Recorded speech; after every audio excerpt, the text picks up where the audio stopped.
You're listening to the Electronic Media Collective Podcast Network. Yeah, it's a mouthful. For more great shows like the one you're about to enjoy, visit electronicmediacollective.com. And now, our feature presentation. This is Randy. In the future, people will realize that the Google Glass wasn't that bad. It just needed different colored lenses. This is Melanie. In the future, our homes will become more automated and smart to the point where our refrigerators will be ordering our own food for us from the grocery store. And then advertisers will start advertising to our appliances instead of to us. And then their lives will get so hectic and crazy, they start doing drugs. So keep a watch on them. This is Jesse. In the future, when you are low on sleep, you could just take a jump start. Just make sure your maker isn't already a junkie.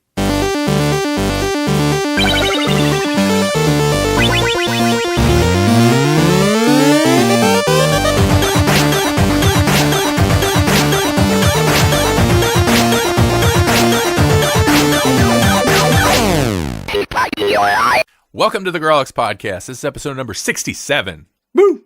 Oh, yeah, that made me feel like we should be looking for people to fight. Yeah. Ooh, come on. Fight me. Fight us.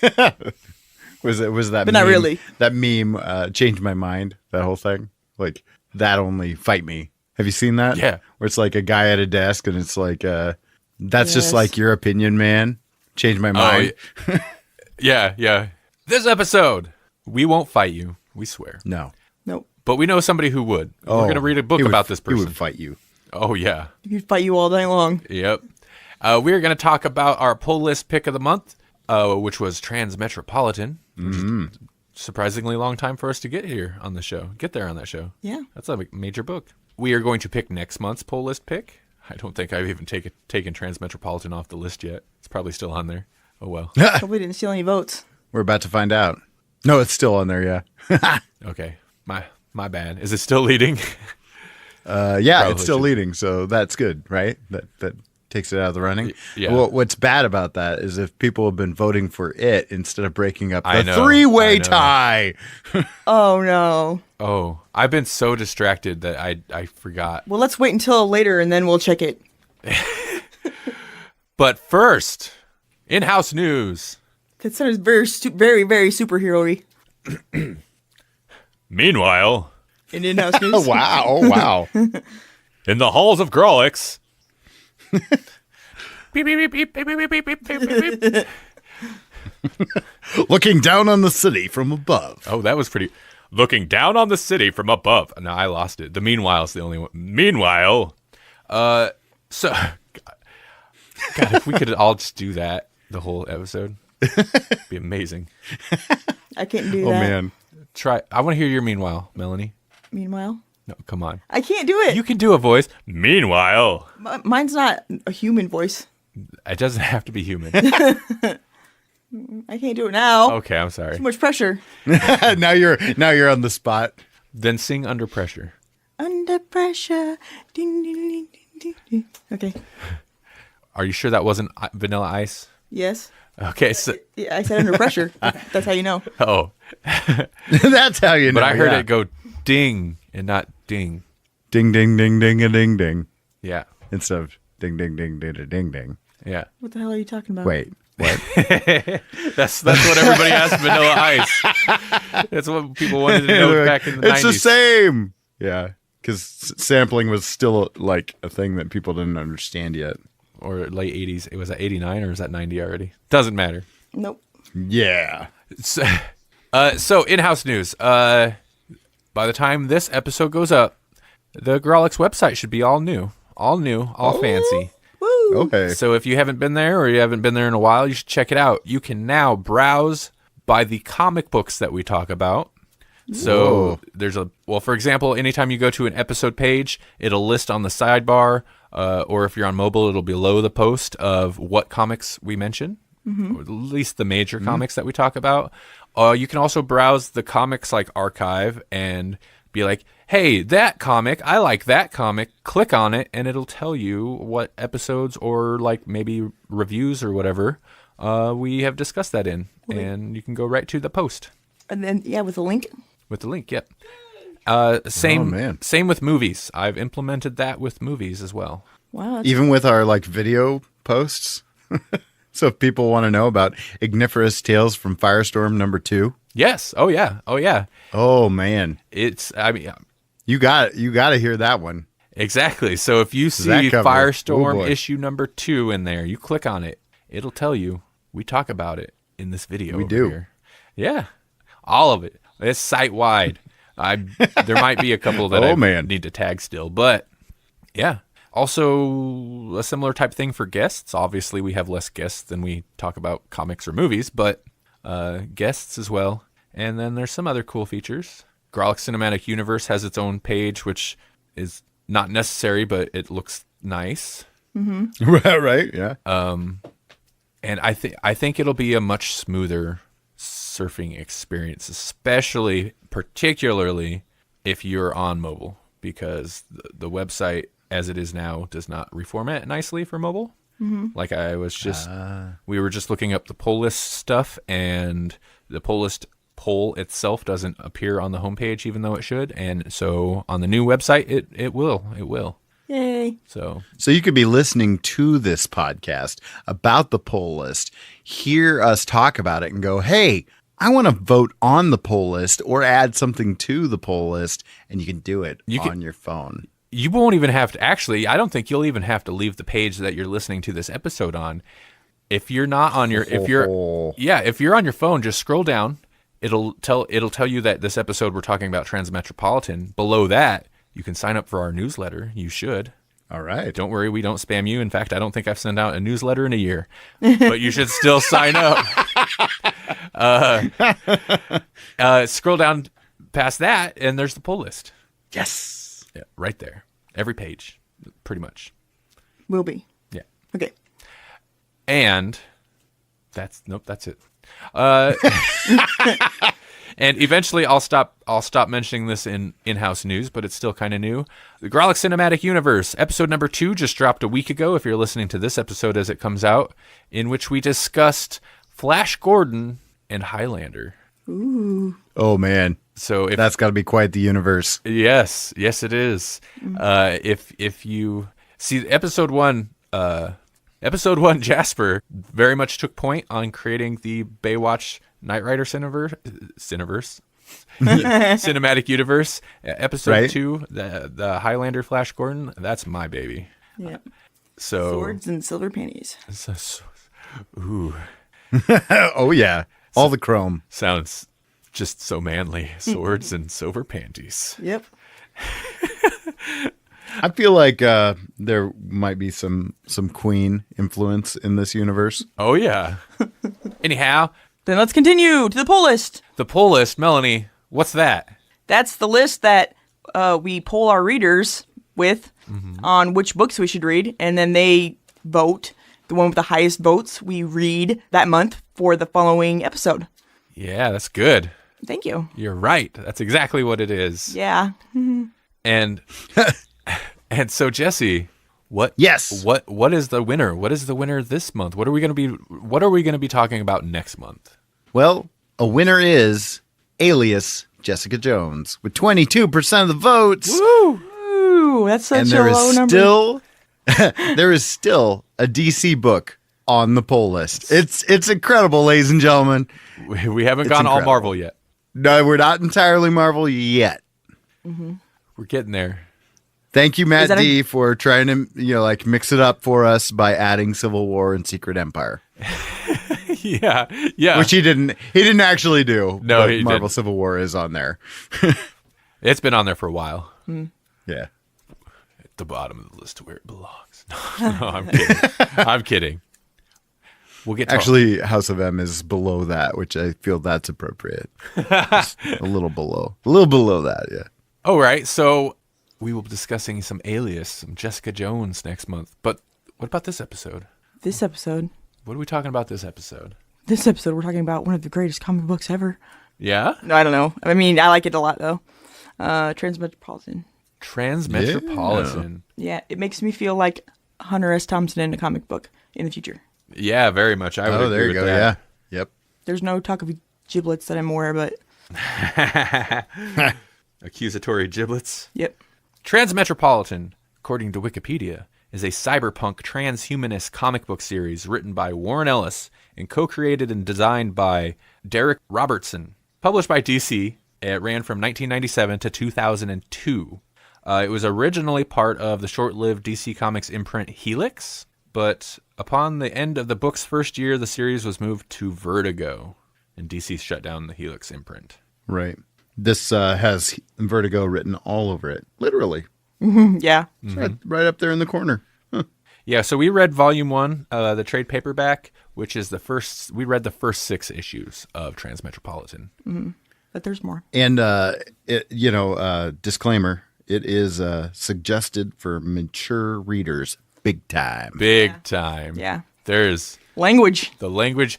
Okay, so we've read several, I can't think offhand what all we've read, but we've read several Warren Ellis books on the show, for the show specifically. And he's known for his very colorful language. And I like me some color in my language. And we've read some Warren Ellis for the show. And there's colorful language. But reading this, I'm like, oh, that's how you get known for your colorful language in comics. Right. It's incredible, some of the horrible, obscene stuff that is said in this book. Mm-hmm. Yeah, this is for adults. And even then, maybe not the sensitive type adult. Yeah. Right. I was telling Melanie, there's several times there's so many panels in here that I like that I kind of wanted to screenshot or, whatever to throw up on Grawlix Twitter or something, but there's so few that I can because of the language. even the stuff that I'm like, wow, that's really good commentary. I really like this. But there's probably 3 F-bombs and a reference, obscene reference to bodily fluid within every one of those quotes that I would want to use. So I'm like, I can't do it. I can't use any of it. So going into this, I had read a tiny bit. Melanie's read the whole series. Yeah. When you were reading the whole series, I had started it, and I didn't get very far because just this first 6 issues was further than I'd got before. Mm-hmm. It's good, though. It's just, there's a lot of words in it. It's wordy. It is a bit wordy. They're fun words, though. But I didn't have trouble getting through it this reading, though. I apparently just fell off that last time because I powered through this whole thing in pretty much one sitting. Because it's good. Yeah. Jesse, what did you know about this going into it? Have you read this before? I had not, and I didn't know a lot about it except that it was in my list of shame. And I bought it knowing full well that it was something I needed to read. Mm-hmm. So I was glad to see it pop up on the pull list because I needed to read it. And this gives me the perfect opportunity to do that. Are you glad now that you bought it? I am. Every once in a while, I'll just buy something because I think I need it, and sometimes I'm wrong. This was not one of those times. I was not wrong. I feel justified in my purchase, unlike several humble bundles. Yeah, that are just sitting there. Just sitting there. Well, part of it, I think, is that it is issues that we're going to be dealing with for a long time as a species. Yeah. Mm-hmm. So it's going to be relevant for a long, long time. Oh, yeah. The relevancy of the social commentary and the political commentary is kind of amazing. And I know they're issues that generally don't change. Yeah. It's the same kind of stuff that popped up when we were reading Constantine from the 80s. Yeah. Right. Other stuff from the 80s, and this is, late 90s, early 2000s. It's the same kind of stuff, and it doesn't change. It's just our landscape now, political and otherwise, is so, it seems so extreme and exaggerated that this kind of commentary that's well written but might have seemed exaggerated at a point just seems spot on now. It doesn't seem exaggerated at all. It seems like you almost a part of you is like, okay, he should just bring it back, but at the same time it's like, nope, it wouldn't have the same impact now. Mm-hmm. It would just be like, nope, that's how it is. It's excellent in that respect because I was like, wow. And they use the word meme, and we had to look it up because I was like, memes weren't well known back then, were they? But back then, it was a million years ago. But 1997 is 21 years ago. I know that, but for us, it doesn't seem that long ago. But my point being, it was only 22 years ago. They could have had memes. They probably did. But I don't know that the term meme was around. But then we looked it up, and it was actually coined in, what, like the 70s? Yeah, so I noticed that too while reading it, and you pointed it out. I was like, yeah, I know, meme. Like, I'm pretty sure in 97 they weren't using meme as in internet meme. It wasn't like a term they used. It wasn't all Pepe frogs and whatnot. Yeah. No. I mean, their dancing baby was probably, that GIF was probably going around, but I don't know that anybody called the hamster dance. Yeah. Yeah, I don't know that anybody called those memes at that point. So I was like, whoa, where did that come from? And yeah, we looked it up, and it came from a book from 1976 called The Selfish Gene. Mm-hmm. Is the first time the word was coined, meme, and it was in reference to cultural. What is the word? It's basically, it means meme. Like the internet took that word and used it correctly. It means like. Hold on, I'm gonna look it up. Okay, it's a cultural thing that's an element of a culture or system of behavior that may be considered to be passed from one individual to another by non-genetic means, especially imitation. When things go viral. So, guys. Yeah. What is this book? What's this about? Mm-hmm. It begins with Spider Jerusalem, who is the main character. And at the very beginning, you see him all hairy and gross in some little hole that he lives in the mountains with rats and cigarette butts and funk around him. And he is getting a phone call from his publisher, whom he signed a contract with years ago. And he still owes him 2 books. And his money's already spent, so he really doesn't have a choice but to leave his mountain retreat and go write some books. So that's what he does. And fun ensues. Fun ensues. And he's very Alan Moore-esque in that opening sequence. He is. Huge, unkempt hair and beard. Mm-hmm. I did not realize that was supposed to be the same character. I thought there was another character that looked like the guy on the cover. Oh, really? Yeah, I had no idea that's. I was like, I wonder when this guy comes in.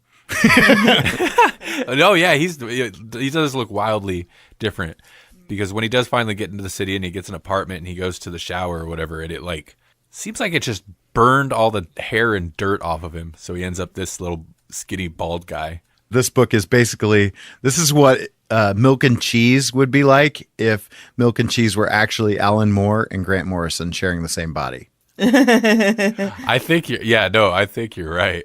In reading this, I told Melanie too, like it gave me a sense of like, it felt like Milk and Cheese, especially towards the end in that last issue. It felt like Milk and Cheese if Milk and Cheese had a specific agenda other than just anarchy. Mm-hmm. Because he's still kind of causing anarchy, but he has political agenda. He has an ideology. Yeah.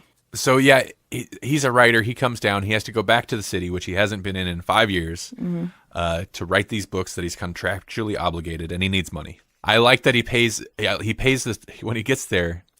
Right off, he's like insulting the toll booth guy.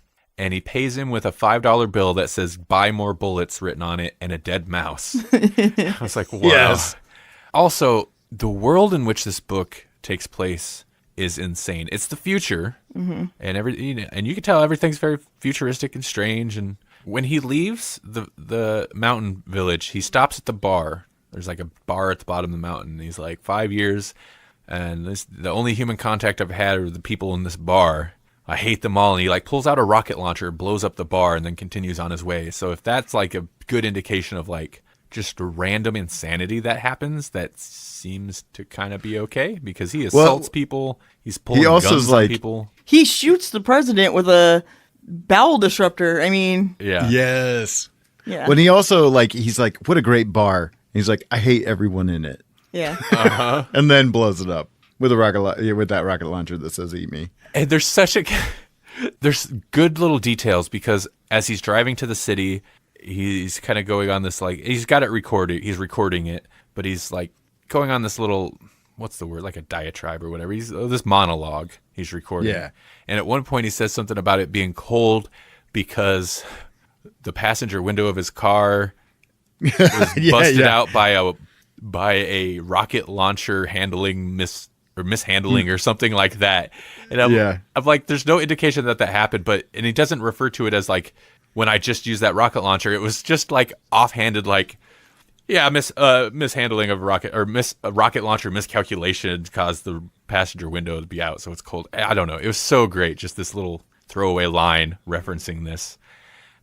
I don't know, little details like that. Yeah, I just like. Well, I like his little rants. They're freaking awesome. They're the reason the book is good. Mm-hmm. And well, besides, I mean, I like I like his ideology. I guess it lines up with my own very well in a lot of ways. Maybe not everything, but he gets to the city. He needs a job. He was a famous writer, journalist. Yeah, a journalist specifically. Oh yeah. Mm-hmm. What's the Fear and Loathing guy? Hunter S. Thompson. Hunter S. Thompson. He's totally a Hunter S. Thompson type. Oh yeah, gonzo journalism. Exactly. Yeah. To the extreme, but not so much the psychedelic drugs. Well, not okay. The All the psychedelic time. ones. Not all the time. Yeah, but he, in order to because he needs to be in the city to write, he decides. But in order to be able to live there and write the books, he's got to make money, so he needs to get a journalist job. He goes to his old editor and barges in and throws smoke grenades and holds him at gunpoint and whatever, gets a job, an apartment and stuff, because that's just how things work. Yeah, and I think a lot of it is that it's him, and he's known already by people in that world at least. Yeah, and so that's kind of it for the most. Eventually, he writes a story, gets a better apartment because the first one he moved into was kind of crap, and he gets an assistant, so we get another character. These 6 issues it seems like the first 3 was kind of an ongoing story that's not necessarily resolved, and from indications from you is that things come back later. Yeah. And then we get kind of one-off stories, all somewhat dealing with different kind of issues. The last issue is very much about religion. We've got a political one specifically involving the president and stuff. The first issue has to do with I don't want to say trans rights, but man, that's so kind of what it is. Mm-hmm. Right. As in transients, these people who are slowly turning themselves into aliens. Mm-hmm. And they are seceding from the city or the government or whatever it is. The race of humans, I don't know. Yeah, and so there's a riot and that whole thing. So it's very social issue motivated. I like the character, and I like the commentary in the book. He's definitely extreme, and there's times where I'm like, I don't know where he's going exactly with this. And I would agree with a lot of the views he puts out, but at the same time, he'll be writing a story supporting the people's rights, but he doesn't have a problem walking up and putting a cigarette out in the eye of one of these people. He's not a good dude. He'll run around with guns and whatnot. Well, I think his views are sort of I should be able to treat everybody like crap equally. These people shouldn't be repressed any more than those people are those people, but I should be able to be Yeah, I'm going to treat them all badly. Yeah. And all of the things that he's talked about now come up again later. And I think one of the things, well, obviously people in the book like his writing too, but I think one of the things that makes him great in both is he has a very interesting way to point out how people are the problem with the situation. It's not just that, the world's a bad place. It's that the world's a bad place because you let it be a bad place. For sure. And that's good, I think. Well, so the first several issues ties into this, these alien people, there's humans that are turning themselves into aliens, and their rights, and there's a riot that starts. Oh man. And it's handled so well because he goes into the situation, he's been in the mountains, he knows nothing about any of this. He shows up. Luckily, fortunately, he knows the guy who's kind of leading this movement, but he goes into the situation, finds out the specifics, and instantly knows what the deal is, what the score is, how it's going to play out, and what's happening. And it's completely accurate, because he knows there's going to be a riot, the cops are going to come in, and how it's going to get kicked off. And that's exactly how it happens, in real life. So it's good in that respect. But it does make him interesting because he just go into a situation and then call it exactly how it is. And it's rarely these guys are evil. It's well, these are not good people, but these people are over here aren't necessarily good. They're just dumb. And everybody else is just letting it happen. Yeah, exactly. He says the truth of the situation. And becomes famous like instantly, right again, like his first article. Right, because he's like being broadcasted live. Yeah. Oh gosh, I really wish I had took notes because at one point I was thinking of how to go about the summary of that, and I was like, so basically he live tweets from the It's interesting, the future aspect, because online we've kind of moved away from the idea of feeds, but with RSS feeds and stuff like that, that's kind of like the internet was, especially in 97, like that's the way it was set up, and it's still kind of set up that way. It's just we don't so much call them feeds anymore. But their version of the future internet, other than the fact that it seems to be like weird holograms, the way it's handled doesn't seem completely inaccurate. It still makes sense. Right. There's a lot of future things that when they are explained, I'm like, that makes perfect sense, and that is where we're heading. I kind of really hope it does go that, like the whatever that machine is. The maker thing? Yeah, the maker. Generators or whatever they call them? I can't remember what they're called. I think it is maker, maybe. Okay. But yeah, where you throw in your trash and your whatever, and that breaks down and becomes the building blocks for whatever it makes. And I'm like, that's like a freaking 3D printer plus trash compactor. I don't know. If you combine the two together, that's what it would be. And that's what we're going to be doing in the future. We already know we're heading that way. We're, later in this series, there's some medical nano stuff that comes up that I'm like, yeah, that's what we're working on right now. It's amazing. Google Glasses. Google Glasses he wears. Although they only have 2 gigs, and I'm like, realistically now, maybe you'd want to put a little more in there, but... Those are way better than what we have, though. Other than the fact that they look super funky because his maker machine's on drugs. Yeah. So they don't really get into it, but... So do they have AI then? Because... I'm pretty sure they do. Because the idea is... The problem with his maker machine being on drugs is that you can't just take the little... Because he finds this little weird vial circuit thing in there and he pulls it out. But the problem is the maker machine can make whatever it wants. Yeah. So it keeps making itself drugs. Yeah. Right. Also, the maker machine is like... Mafia? Built and branded by the Mafia. So it's the Gotti, whatever is the name of the machine. And yeah, it's like a Mafia guy then that... Didn't it look like Marlon Brando the first time he booted up? Did it? I didn't catch that. I think but so. I would The Godfather. I would believe it. Yeah. Was there any other futuristic things that you noticed? Now, this wouldn't be crazy for 1997, but I still, just to touch on the internet thing again, I like how it handled journalism via the internet, because he basically, and this isn't new, but sets up a live journal is how the feed goes. His first story goes out because he's doesn't have time to polish it. He's there in the middle of the riot and he's going to write this article there. None of the other news, quote unquote, papers can even get anybody close enough to get any coverage on it. They basically patch it through live as he's writing it and on his little typewriter looking laptop. Then the newspaper guy sells the rights to that to be syndicated by this other company for like the first 2 hours. But while he's writing it, he's also then sending the images to use from his not Google Glasses. Mm-hmm. And I was like, that's all. I mean, I know 1997 in terms of internet, that's really not that crazy for that. But I was like, that's all totally plausible. Mm-hmm. Like the only difference is now it would probably just be cell phones. Yeah. I guess that's the only thing is they don't, not that cell phones didn't exist then, but they don't really I didn't notice mention of cell phones. Mm-hmm. I didn't really either. Other than obviously Wi-Fi enabled laptops and stuff, but maybe they just wanted the old phone still. So I mean, 1997 people were still using old phones, but so they could do the whole like he threw it in the toilet thing and then had the cat pee on the receiver. Right. Yeah. So one of the things that they featured up in there that I really hope doesn't happen though was the advertising bomb. Ooh. Oh my God! Yeah, that was crazy. I've seen that in other things. Like that's it's a good but creepy sci-fi thing of like advertising in your sleep. Mm-hmm. But so the advertising development, he didn't know what it was because he'd been out of the loop for 5 years.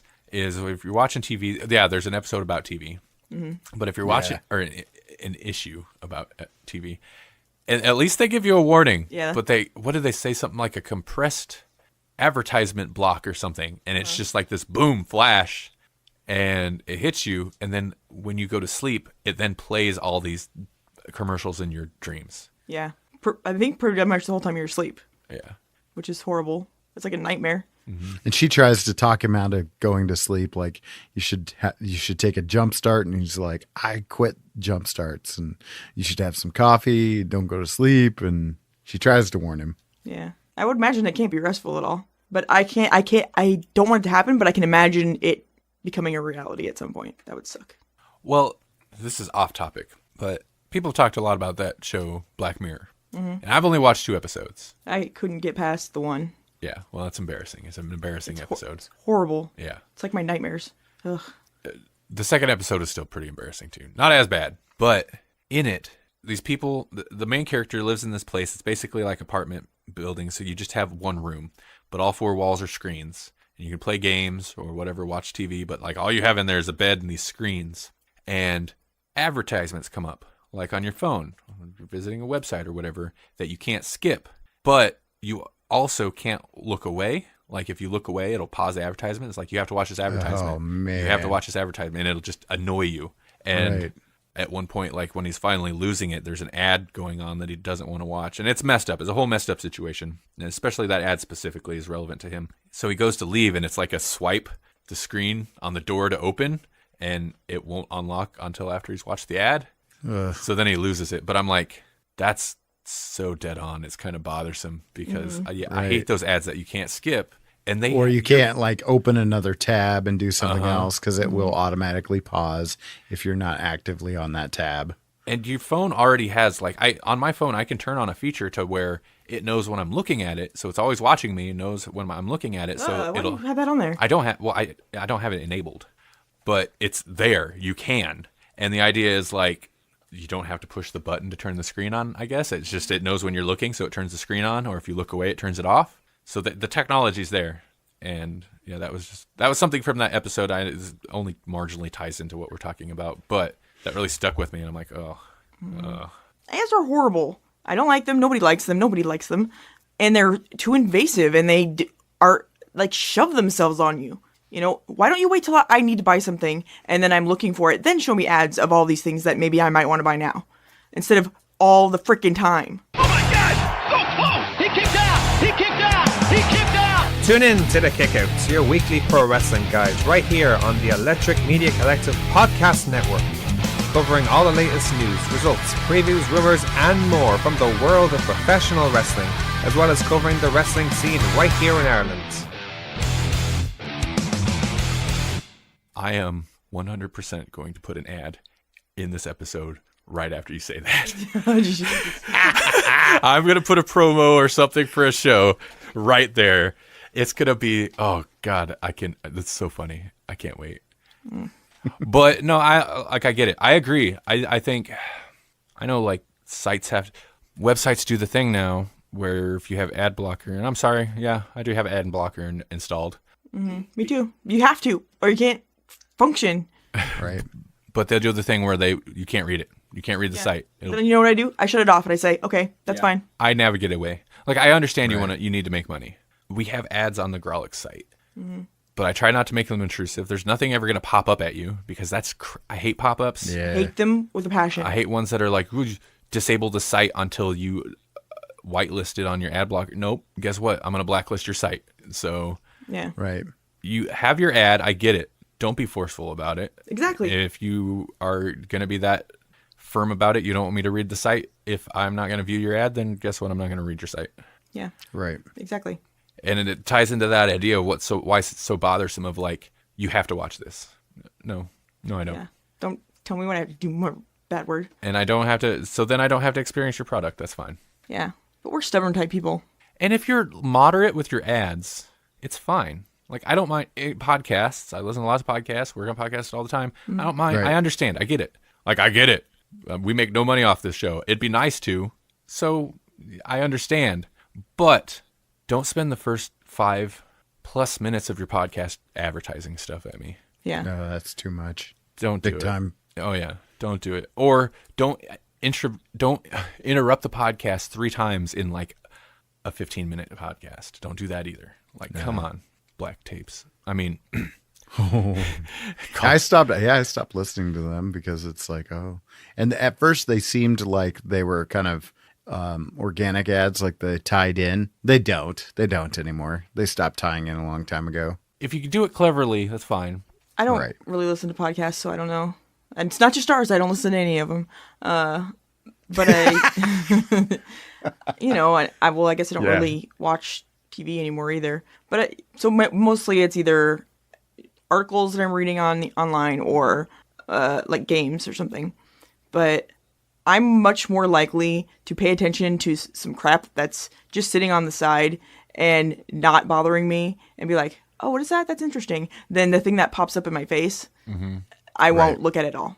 Or starts playing obnoxiously. Oh, On some yeah. sites, you'll have 2 different ads playing at the same time. Oh, I hate that. I hate that so much. Come on, really? So I got to figure out Autoplay which one is playing so I can shut it down. I'll just close the tab. Yep. Yeah. Forget it. It's like, congratulations, you lost a viewer. Yeah, You lost a visitor. Why don't they realize that they're doing that? How do they not know that people are avoiding these places because of the ads? On the upside, and I don't know if they're implementing it or not, but Google is in a roundabout, not really roundabout way, but I don't know that they'd look at it as punishing, but they're punishing sites that do this, particularly on mobile.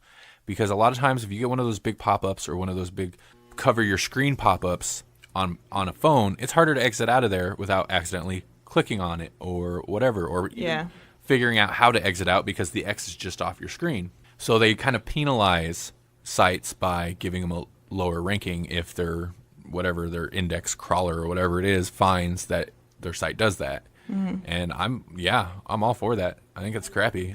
If I'm going to search for something, show me sites that don't do that first. Yeah, because that's where I want to be. Right. So we have some feelings about it.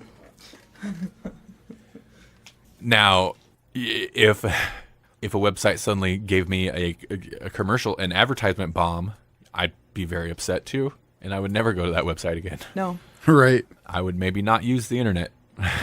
Yeah. I'd go live on a mountain for 5 years. Yeah, exactly. Even if I did want to watch that episode of Sex Puppets. Oh my gosh. Okay. Good way to let's talk about that. It kind of ties into the conversation of the art, which I like a lot. I think the art is fantastic. Yeah, I agree. I Right. really like it. It's interesting because it almost feels like an 80s comic. Yeah. Because of the style of, think about some of the later 80s stuff we've read and the style of, not the clothing style or anything, but just like the artwork style, the way the people look it has kind of that look to me. But I mean, it doesn't feel dated at all. It's a futuristic thing. Yeah. But there's like no wasted space for the most part. Oh man, there's something happening in every corner of the page. I mean, so yeah, like, and they're referencing that like way back in that first issue when he's talking to the toll operator. He's got a calendar. Does he? I didn't even notice. Yeah, well, I didn't notice it until I was flipping through, and then later on, that all comes full circle when we see that on the television. Where it's so messed up, and it's like, fun for the whole family or something like that, and it's sex puppets, and it's clearly there's some very Sesame Street looking characters in there. Looks like Ernie, yeah, and weird sex stuff going on all over, and it's like, what is that? Cookie Monster, and it looks like a Woody Woodpecker or something. Man. Yeah. So there's sex puppet kid shows in this world. Well, I mean, if they just let people do what they want, that probably would happen. But there's a lot of and that's super, there's a lot of characters and a lot of stuff to look at in there, especially the crappy apartments. When the apartments look crappy, man, there's all kinds of crazy stuff to look at. Even his body tattoos, he's just covered in stuff going on. Yeah. If they're out in the city, there's crazy characters and all kinds of stuff, advertisements everywhere, posters, just wild stuff everywhere. Yeah. Stuff written on the bottom of the bottle so that when they're taking a drink, you're reading a message. Uh-huh. Yep. Yeah, I can think of one specifically, but I can't, but it's a Grawlix thing. Yeah. Yep. And the color looked awesome. It's very colorful. Mm-hmm. It makes me, I don't know why, it probably has no reason for it at all, but it makes me feel like I'm like I should watch Ren and Stimpy. Oh yeah. Yep. Very much like that. And there's some, what's his name? He did Ratfink. There's some art style in there that's a lot like him. I'm totally blanking on his name though. Yeah, I know what you're talking about. That showed up on a lot of car stuff, car decal Yes, stuff, and Ed Roth. Ed Roth's Rat Fink. There's some stuff that's blatantly similar. it's also, now I say it's not dated, and I don't think it is, but I definitely see 90s influence on the depiction of the future. Yeah. Oh yeah. You can tell it's not 80s because it's not just all biker gangs everywhere. No, yeah, that's kind of a good point. It's not an 80s version of the future at all. It's interesting because it's more of like a mesh of all kinds of cultures. Yeah. Because there's people walking around that look like they're wearing weird, ridiculous, like future outfits inspired by Mongols and stuff. You know what I mean? Yeah, I do. Yeah. I like the assistant. Is it Sharon? Is it Sharon? Or is it starts with a CH? Yeah, I think it's I think it's Sharon. Which way? Is it the blonde one? Yeah, it's the blonde one. Yeah. There's others. Yes, there. What happens to No, I don't know. If what the happens other to one's Sharon? I don't know if she's an assistant or a bodyguard. The other one that he gets, Oh, but okay. she's got short black hair, so you can tell them apart. Oh, it's not her. Easily. So I like her character, and at least so far, I think she's handled well. Like she's not just an attractive woman to have. Yeah, she's not going to take his crap, but she's fearsome in her own right. Like she actually wants to help. Mm-hmm. Yeah, she wants to learn the craft. She's not as crazy as him.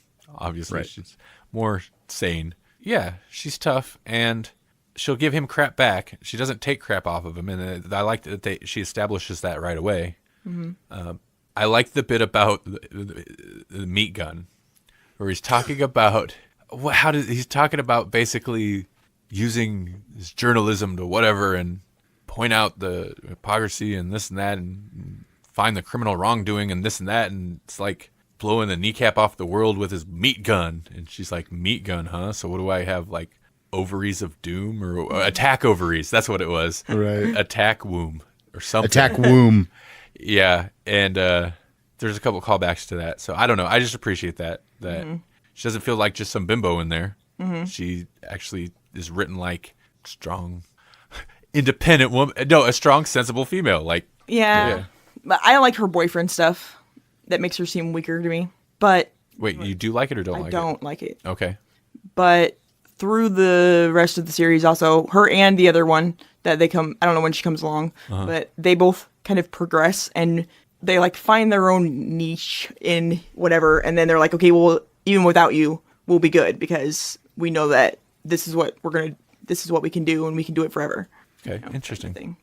They get more empowered, maybe. Do they? Yeah, it's good. Well, I was a little worried when she showed up, and I didn't recognize her from the previous, but she was one of the strippers. Right. Oh, you didn't recognize her? No, not right away. Okay. Until she said it. I mean, it didn't wait very long before she said it, but no, I didn't recognize. Yeah, from that one where he climbed up on the roof, that one? Yeah. Yeah. So I was a little worried. I was like, oh. But no, it was fine. Yeah. I feel superior because I know the future. It makes you feel superior, huh? Yeah. Yeah. I don't know the future. Normally it's me. I'm like, oh, you don't know where this is, whatever. Yeah. Right. Actually, it hasn't been me for a long time. You've been on a lot of these series. You blew through so many series before I got a chance to. Yeah, but I stopped reading, so you can catch up to me. But when it's good, I don't want to stop reading it. I want to finish it. I haven't been reading a whole lot lately either. Yeah. Well, we need to get back on it. I know. But I'm not going to be able to. I'm going to be able to do very, very little. In fact, I'll mention that now. My time is going to be less You have even mine than it has been, so. even more responsibilities at work than your previously unreasonable amount of responsibilities at Right. work So was. that sounds like a dystopian corporate future. Yeah. Yes, And it does. I don't necessarily have to do it, but it's unwise of me not to. You know how Melanie doesn't read the books most of the time? Well, no, she does read the books, but she doesn't read them till last minute, making Randy nervous. Mm-hmm. She's not even have that last minute to read them now. Well, I mean, maybe not. I might not. I'll try. It's okay. I won't give you a hard time. I'll try not to give you a hard time. Yeah. We'll be happy if you have time off to actually record. We'll figure it out. We might only. We'll just roll with it. We'll see what happens. Yeah, I'll let you know for sure once we Maybe figure it out. Melanie's appearances will have to be like Melanie's TV corner Be like, well, what episode did you watch this week last night with me? Let's discuss it. Right. Yeah. Maybe I'll have to call in more often. Yeah, we'll work it out. I was just wanting to warn. It's fair. It's fair. Yeah. Man, where do we go with this? Is there anything else that you guys really wanted to say about this? I know there's stuff that I love Transmetropolitan. I have since I first read the first issue, and I still do. And I read the whole thing, and it's great. You should read it too. That's me. I agree. It is not for everyone, though. Well, yeah. It's not for everyone. But the people who like us. That's the disclaimer. Yeah. The people who I like loved us will it. It probably was like great. it. If you even liked a smidgen of Milk and Cheese, this is like Milk and Cheese, but like kind of spread out the way that it needed to be, kind of thing.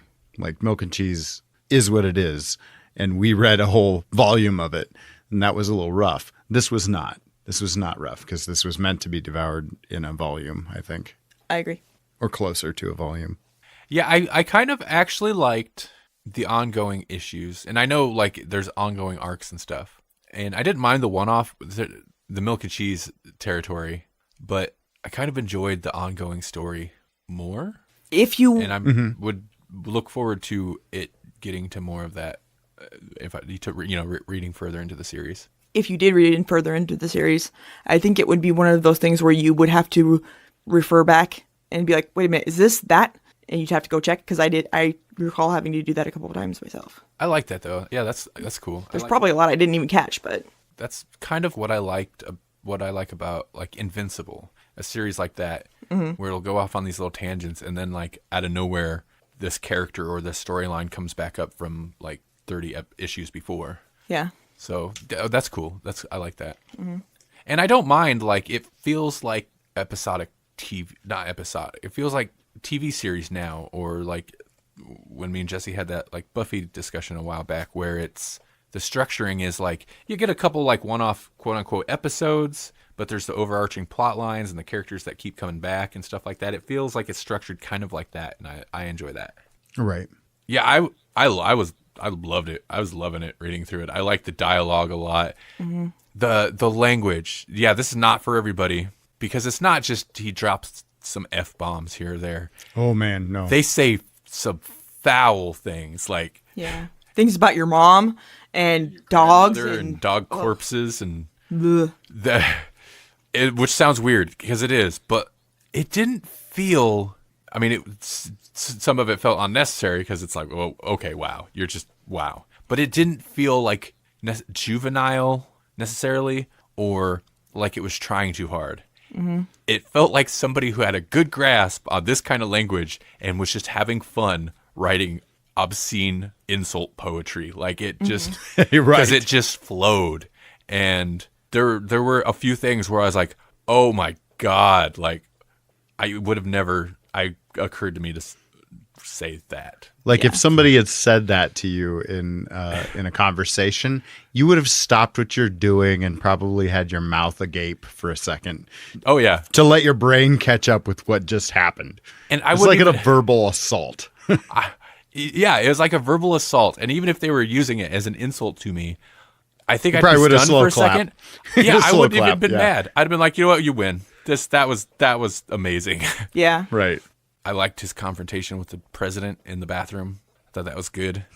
I just enjoyed like everything about it, which is good because I was looking forward to getting back to it at some point. But I'm glad we did. I'm glad it popped up on the pull list because I totally want to read it some more now. Yep, you should. Yeah. I think I will. And speaking of things we need to read more of, Vince Dorse keeps calling us out on our Black Hammer. Oh yeah, we need to read more Black Hammer and the spin-off series. What's the Frankenstein? There must be more than one. I think there are. But yeah, Sherlock Frankenstein for sure. Sherlock Frankenstein. And not just Vince, somebody else recommended that to us too. I can't remember who offhand. So I apologize if you're listening and you're like, it was me, jerk. But somebody else mentioned that as well.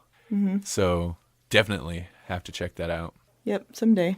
A complete side tangent. If you're on Instagram and you comment on our stuff, that's awesome. You should keep doing it. And I apologize for not replying either ever or within like a week, because something about Instagram, I have trouble keeping up with comments. I check it fairly often, so I'll see comments, but I don't like having long conversations not that they're long conversations. I don't like typing on the phone. Yeah. I They hate also replying. they get hidden a little bit, like there's so many notifications. You'll get like notifications that bajillion people liked your thing because you put hashtags on it, and then like comments get no more precedent than that. Like they get buried within that kind of thing, where I'll have like 6 different notifications, and one of them was a comment, and I'm like, oh, I would have responded to that. Exactly. And I like the likes, obviously. Like, I don't mind that. That's why I throw hashtags on there. But Right. I wish they would do like Twitter, where it'll collapse the likes. It'll be like so and so, so and so, so and so, and this many people liked this tweet in one notification. It'll put it all into like, these people liked your tweet, and if you really want to see it, you can click that notification and it'll give you a list. Yeah. Instagram, it's one notification for every person that liked it. So if you have something or a couple pictures that got lots of likes, you scroll for like, if I have to scroll 2 or 3 times and I don't see anything but likes, I'm just going to stop scrolling through notifications. So stop Right. liking everything so much, people. No, I'm just kidding. No, I'm kidding. it's fine. It's just, it's easy to lose it. Plus, Yeah. on the desktop, which is, I know Instagram is intentionally difficult on the desktop. It's not made for that. They want you to be on the phone. But But screw you, Instagram. That's not how I like to roll. you can't reply directly to somebody. You can reply you can add another comment, but on the phone you can click reply next to their comment and it'll mention them. And Right. I've tried to do that on the desktop and it won't. And I'd rather respond on the desktop. It's Right. Like typing on a keyboard I lost my words. I like typing on a keyboard better. Typing on the phone is a pain. Yeah. Yeah. Sorry, that's a total aside. Go read Transmetropolitan if you're an adult and not offended Yeah. easily by things. And don't read aloud to your children. Ooh. Nope. Not a bedtime story. And while you're reading that, just look forward to next month when we read Alias. And, hopefully that will have not quite as colorful language, and you can read that to your children. Yeah. I don't know. I think Alias is one of their more Alias adult. is, yeah. Never mind. it's- Forget that. It's Jessica Jones, so Okay, so maybe the month after that. after that, when we read something that is written by Marvel and not their Max imprint. Yeah. Are you really coming to Grawlix for your bedtime stories? I know we're a clean language show and all, but that's a weird place. It That's, seems like yeah, fair enough. there's, you know what? There's an audio book narrated by Samuel L. Jackson. Go get that. Play that for your kids. Yeah. I can't say the title of it Why? because it's got an F-bomb in the title. Oh. Have you not heard this, Melanie? No. Jesse, do you know what I'm talking about? I do. It's Go the F to Sleep. I want that. You've never heard it? No. It was a I'll book. find it. It was a book first, and then Samuel L. Jackson did the audiobook version of it. 'Cause I want it. That's perfect. It is perfect. It's great. I'll play it for you. Anything else? I don't have a letters page. I don't believe. I probably do have letters, but they will get held over till next month. Okay. Timey-wimey. right. Well, because I can't. Never mind. I was about to say because I can't time travel, but I can. Yeah. But then you'd have to kill your other version of yourself, and that's no fun. I need to stop writing those as my time travel things. I was working on some stuff for the episode 100 thing, and I have this whole scenario where I'm like, wait, does that devolve into just me fighting my other time travel selves? And I was like, it does. I was like, I can't keep doing that. Yeah. It turns into, what is that show? Primer? Yeah. The one where they, Yeah, primer. and then just, you have to murdering yourself over and over. Yeah. But it's so awesome. It's so weird. It's so weird. It's weird and creepy, Yeah. but it's awesome because doppelgangers. Ooh.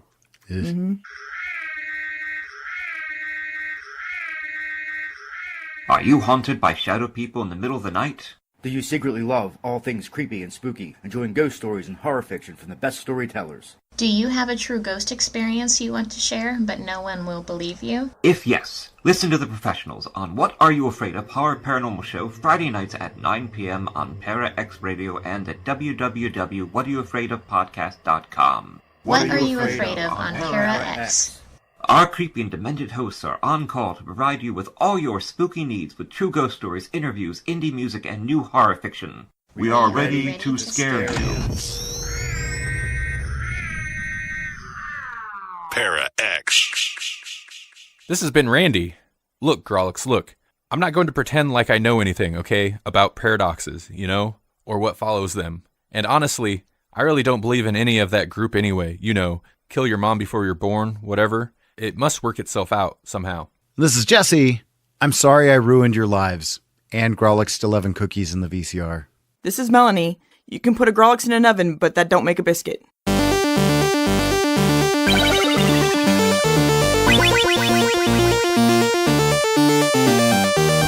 Thank you for listening to the Grawlix Podcast. The Grawlix Podcast is a production of the Electronic Media Collective and Purple Arrow Studios.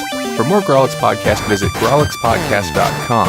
Like us on Facebook at facebook.com/grawlixpodcast, or follow us on Twitter at grawlixpodcast. We're also everywhere. All the time. All at once.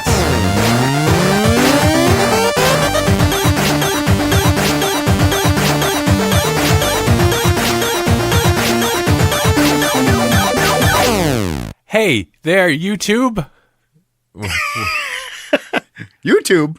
YouTube. What's that? It's a tube with you on it. It is now. Oh, God.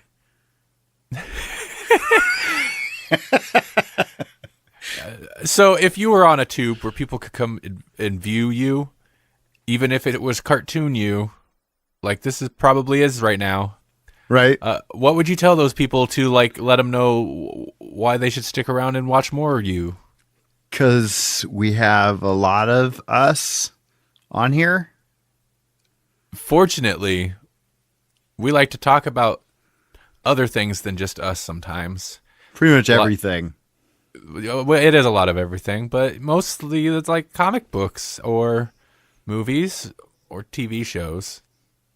Yeah.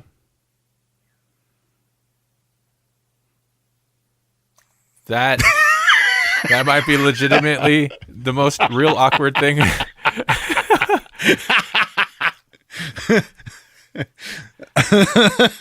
It's either a great promo or a horrible one.